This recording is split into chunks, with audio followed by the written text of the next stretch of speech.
ಎಲ್ಲರಿಗೂ ನಮಸ್ತೆ. ಜೈ ಶ್ರೀರಾಮ್.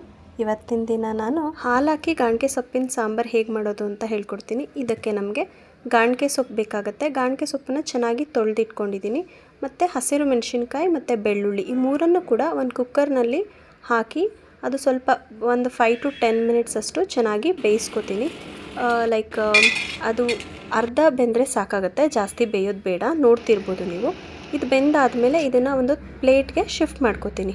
ಇದೇನು ಬೇಯಿಸ್ಕೊಂಡಿದ್ದೀನಲ್ವ ಇದನ್ನು. ನೆಕ್ಸ್ಟು ಅದೇ ಕುಕ್ಕರ್ಗೆ ಸ್ವಲ್ಪ ಎಣ್ಣೆ, ಸಾಸಿವೆ, ಬೆಳ್ಳುಳ್ಳಿ ಹಾಕಿ ಒಂದು 2 ಮಿನಿಟ್ಸ್ ಚಟಪಟ ಅಂದಮೇಲೆ ಕರ್ಬೇವಿನ ಸೊಪ್ಪು ಕೂಡ ಹಾಕಿ ನೆಕ್ಸ್ಟ್ ಬೇಯಿಸ್ಕೊಂಡಿದ್ನಲ್ಲ ಅದು ನೀರನ್ನು ತೆಗೆದುಬಿಟ್ಟು ಜಸ್ಟ್ ಆ ಸೊಪ್ಪನ್ನು ಮಾತ್ರ ಈ ರೀತಿ ಬಾಡಿಸ್ಕೊತೀನಿ.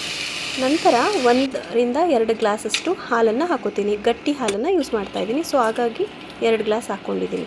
ರುಚಿಗೆ ತಕ್ಕಷ್ಟು ಉಪ್ಪನ್ನು ಹಾಕಿಬಿಟ್ಟು ಅದು ಕುದಿ ಬರೋವರೆಗೂ ಕೂಡ